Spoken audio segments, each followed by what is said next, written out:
तो दोस्तों, जैसा कि आप सब जानते हैं कि पहलगाम का जो हमला हुआ उसके बाद भारत की तरफ से रिस्पॉन्ड किया गया है। और फिलहाल जो ये रिस्पॉन्ड है, ये कोई ताकत वाला रिस्पॉन्ड नहीं है, ये बहुत सोचा समझा गया रिस्पॉन्ड है। तो पहला जो काम हुआ वो ये हुआ कि इंडस वाटर ट्रीटी को पॉज किया गया है। सस्पेंड नहीं है, पॉज कर दिया गया है। पॉज इन द सेंस रोक दिया गया है। जब तक ये चीजें रिजॉल्व नहीं होती हैं तब तक रोक दिया गया है। जी, अब इसका असर तो होना ही है। गर्मियों के दिन आ रहे हैं। पाकिस्तान अभी 30 से 40% पानी के शॉर्टेज से जूझ रहा है। और अगर इंडस वाटर ट्रीटी भारत ने पॉज कर दी है तो जाहिर सी बात है कि गर्मियों में पाकिस्तान के लिए बूंद बूंद पानी जो है वो तरसेगा अभी पाकिस्तान पानी के लिए। और इसकी बौखलाहट आपको नजर आने लगी होगी, कई तरह के बयान आने लगे पाकिस्तान से। जो दूसरा कदम उठाया गया है वो ये कि जितने भी पाकिस्तानी हैं उन सबको बोला गया है, डिप्लोमेटिक स्टाफ छोड़कर, कि वो 1 मई या 2 मई तक भैया खाली करें। और डिप्लोमेटिक को बोला है 48 घंटे के अंदर आप खाली कर दें। ऐसा ही भारत का जो हाई कमीशन है पाकिस्तान में, वहां से भी स्टाफ को कम कर दिया गया है। वहां से भी डिफेंस अटैचेस को बुला लिया गया है। 30 स्टाफ कर दिए गए हैं दोनों तरफ। ठीक है जी, ये 2 कदम उठाए गए हैं। इसके अलावा भी 2-3 चीजें और की गई हैं, लेकिन जो सबसे इंपॉर्टेंट है वो है इंडस वाटर ट्रीटी। और इसको लेकर पाकिस्तान में मच गई है खलबली। मतलब न्यूक्लियर वॉर की धमकी दी जा रही है कि हम तो अपने वाटर डिफेंड करने के लिए हम तो एटम बम छोड़ देंगे और ये कर देंगे और वो कर देंगे। इंटरनेशनल, फवाद चौधरी कह रहा है कि इंटरनेशनल ट्रीटी कैसे तोड़ सकता है, ये नहीं है वो नहीं है। लेकिन इनको ये याद नहीं आ रहा कि कई ट्रीटी ये खुद तोड़ चुके हैं। जब ये ट्रीटी तोड़ते हैं तो इनको कोई फिक्र नहीं होती। जब हमने तोड़ा हमें याद दिलाते हैं इंटरनेशनल लॉज की। तो जी, ये जो पहलगाम का अटैक हुआ, तो बेसिकली आज जो मैं बताने वाला हूँ, जो चीज़ें मैंने अभी रिसर्च की हैं, इन्वेस्टिगेट की, उनमें बहुत सारी चीज़ें निकल कर आ रही हैं। इसमें एक बंदे का नाम सामने आ रहा है। उस बंदे का नाम है सैफुल्ला कसूरी। और ये पहलगाम अटैक का मास्टरमाइंड है। ये पहलगाम अटैक का मास्टरमाइंड है। और जब से भारत ने ये इंडस वाटर ट्रीटी जो है वो पॉज की है, उसके बाद इसका एक बयान आया है। आप साफ झलक सकते हैं ये एलटी का वो है, आतंकवादी है। इसी ने पूरा प्लान बनाया पहलगाम अटैक का। और कैसे बनाया वो भी मैं सबूत दूंगा ना, सारे सबूतों के साथ आया हूं मैं यार। क्योंकि मुझे पता है कि पाकिस्तानी कहेंगे सबूत कहां है, मैं सारे सबूत लेकर आया। तो पहले मैं आपको इसका बयान सुनवाता हूं, और इस बयान को सुनने के बाद आप समझ में आ जाएंगे कि इंडस वाटर ट्रीटी बड़ी चीज है और पाकिस्तान से जंग छोटी चीज है। पाकिस्तान पर अटैक करना छोटी बात है, इंडस वाटर ट्रीटी के जरिए इनको जो नुकसान होने वाला है वो बहुत बड़ी बात है। और इसका जीता जागता सबूत है जो आगे मैं आपको बयान सुनवाने वाला हूं इस आतंकवादी का, एलटी के आतंकवादी का, जो जिस संगठन ने जिम्मेदारी ली है, टीआरएफ, उसका ये चीफ है। उसका पहले बयान सुनिए, फिर आपको बात समझ में आएगी। लगाओ भाई। गुज़श्ता दिनों जम्मू कश्मीर के इलाका पहलगाम में जो हमला हुआ है और 27 जानों का ज़िया हुआ है, हम इसकी पुरजोर मजम्मत करते हैं। और अब हिंदुस्तान ने सिंतास मुआहदे को भी मुस्तरद कर दिया है और मुअत्तल कर दिया है, और पाकिस्तान के वो पानियों को रोकना चाहता है और पाकिस्तान की ज़राअत को, पाकिस्तान की सनत को वो तबाह करना चाहता है। वो एक जंगी दुश्मन है। उसने मकबूजा कश्मीर में भी 10 लाख फौज भेज के एक जंग की कैफियत पैदा की हुई है, और वो पाकिस्तान के अमन को भी तबाह करना चाहता है। तो हम हिंदुस्तान के अज़ैम को समझते हुए दुनिया से ये मुतालबा करते हैं कि वो आंखें बंद करके हिंदुस्तान की हिमायत करने की बजाय वो हक और सच के साथ खड़े हों, हिंदुस्तान की जारहियत की मजम्मत दुनिया करे। और ये जो कश्मीर के इलाका पहलगाम में हिंदुस्तान ने खुद साख्ता ड्रामा रचाया है, हम इसको मुस्तरद करते हैं। ये उसकी सोची समझी साजिश है, और इसका हकायक के साथ पाकिस्तान या पाकिस्तान के किसी पुरअमन शहरी के साथ हरगज कोई ताल्लुक नहीं। सुन लिया बयान आपने? बाकी जो ये कह रहा है उन सब बातों को छोड़ दीजिए। इंडस वाटर ट्रीटी को लेकर जो बात उसने कही है, आप समझ रहे हैं इसकी इंपॉर्टेंस क्या है? जगलर वेन आसिम मुनी ने गलत कहा था कि कश्मीर है। पाकिस्तान की juggler when Indus water treaty है। और पाकिस्तान की जगलर वेन को हमने दबा दिया है। फिलहाल काटा नहीं है, दबा दिया है। और दबाने का असर यह है कि आप ये बिलबिलाहट देखिए, हर तरफ से बिलबिलाहट आ रही है। तो थोड़ा सा परिचय में इंट्रोडक्शन ढंग से दे दूं। सैफुल्लाह खालिद और सैफुल्लाह कसूरी एक ही बंदे हैं। ये प्रेजेंट है जो लश्कर तैयबा का टेरर आउटफिट है टीआरएफ। ये जानबूझकर इन्होंने टेरर रेसिस्टेंट क्या था, कुछ रेजिस्टेंस फोर्स है, ये जानबूझकर इन्होंने टीआरएफ का नाम रखा है ताकि इससे फील हो कि ये कश्मीर का संगठन है, जबकि ये कश्मीर का संगठन नहीं है। ये पाकिस्तानी ऑक्युपाइड कश्मीर से ऑपरेट होता है। पेशावर का जो ऑफिस है लश्कर का वहां से ऑपरेट होता है। और रावलकोट पाकिस्तानी ऑक्युपाइड कश्मीर की एक जगह है, वहां पर ये इसका ऑपरेशन चालू होता है। और लश्कर का जो पेशावर का ऑफिस है वहां से इसको इंस्ट्रक्शंस मिलती। अब एक मीटिंग जो हुई खैबर पख्तूनख्वा में, एक मीटिंग हुई कब? पिछले साल फरवरी 2024।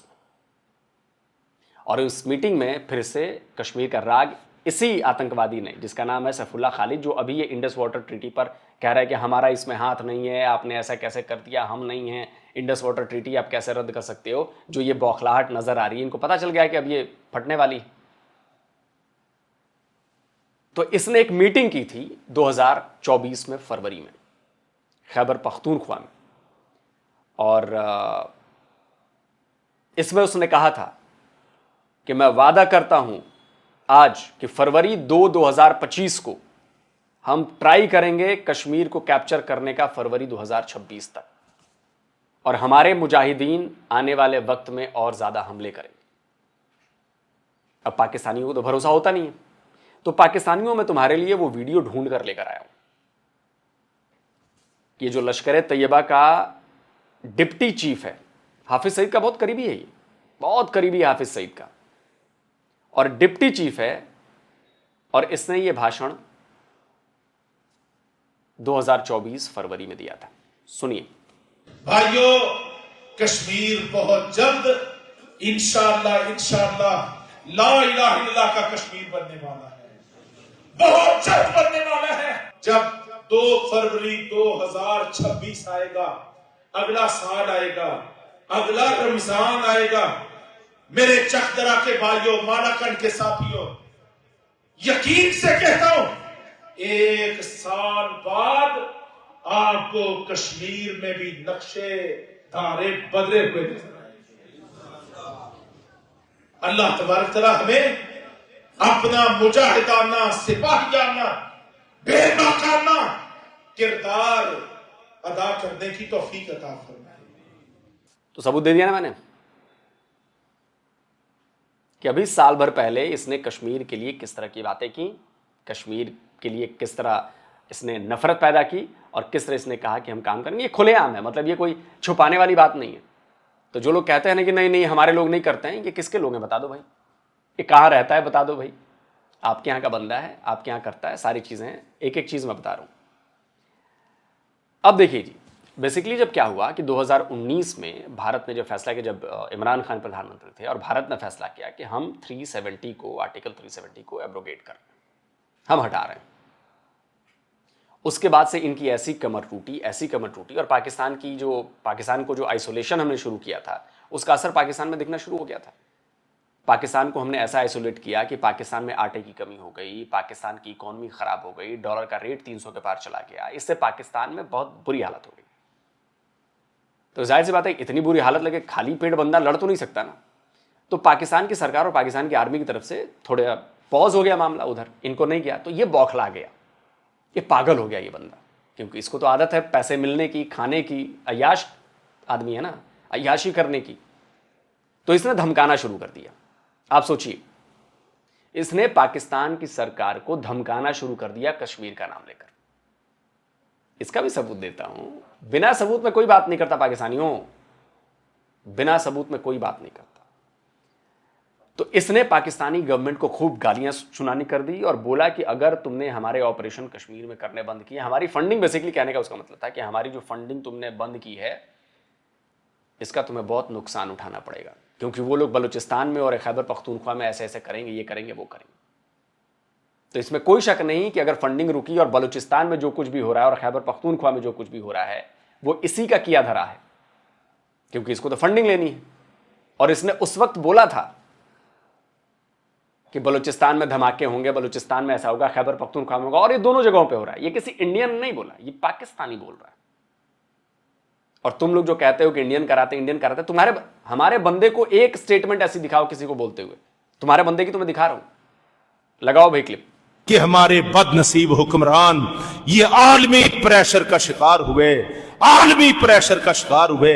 और मुझे याद है ये 2019 के अवाइल की बात है, जब इस्लामाबाद के पंजाब हाउस में मजलिस हो रही थी और उस दौर का वजीर दाखिला शहरयार खान अफरीदी वो सामने बैठा था। अमीर मोहतरम ने कहा था कि अफरीदी साहब, फैसला साजों को जाके बताना है, जितना तुम कश्मीर काज को कमजोर करोगे अपनी करतूतों से, अपने किरदार से, अपनी बदअमालियों से, अपने पेट की आग जलाने से और दुनिया से सूदी कर्जों की हिर्स और लालच से जितना कश्मीर काज को कमजोर करोगे, दुश्मन बड़ा कमीना है। मशरको मगरब में बैठा हुआ हमारा दुश्मन बड़ा कमीना है, वो तुम्हें चैन और सुकून नहीं लेने देगा। तुम कश्मीर को ठंडा करो, वो बलूचिस्तान को गर्म करेगा, वो खैबर पख्तूनख्वा को गर्म करेगा। तो तुम्हारे बंदे की स्टेटमेंट मैंने दिखा दी। बलूचिस्तान में जो हो रहा है, केपीके में जो हो रहा है, वो सबकी आंखों के सामने है। अब इससे भी, इस सबूत से भी काम नहीं चलेगा कि तुम्हारा बंदा तुम्हारी सरकार को धमका रहा था उस वक्त कि अगर ऐसा करोगे तो बलूचिस्तान में चीजें बढ़ेंगी, केपीके में बढ़ेंगी। भारत के किसी बंदे ने तो नहीं कहा ये बात, तुम्हारे बंदे ने कही। और वहां पर बलूचिस्तान में भी अटैक्स बढ़े और केपीके में भी अटैक्स बढ़े। मैं कहूं कि मैं फलाने को मारूंगा, फलानी जगह पे ऐसा हो जाएगा, ये होगा, और उसके बाद वो काम हो, तो मैं इसके लिए जिम्मेदार नहीं रहूंगा। कोई अंधा भी ये सुन के देख के समझ लेगा कि कौन करा रहा है। ठीक है, अब ये जो पहलगाम में अटैक हुआ, यह हमला हमास के स्टाइल में किया गया जो 7 अक्टूबर को इजराइल में हुआ। बिल्कुल सेम वैसा ही है। इजराइल में भी मासूमों को आतंकवादियों ने, हमास के आतंकवादियों ने मारा, मासूमों को, निर्दोषों को। यहां भी वही हुआ है, उसी तरह हमला किया गया है। बहुत ज्यादा सिमिलैरिटी है।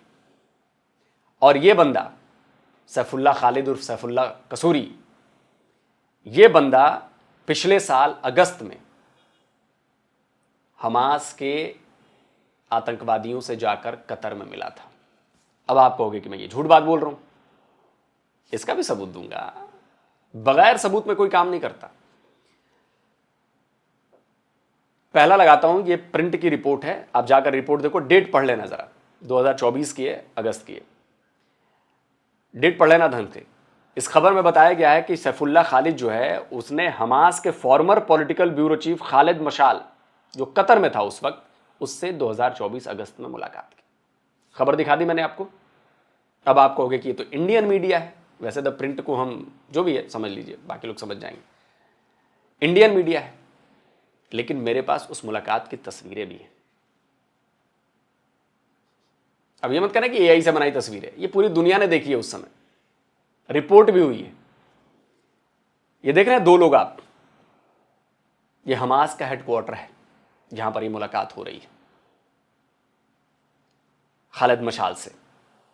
और खालिद मिला,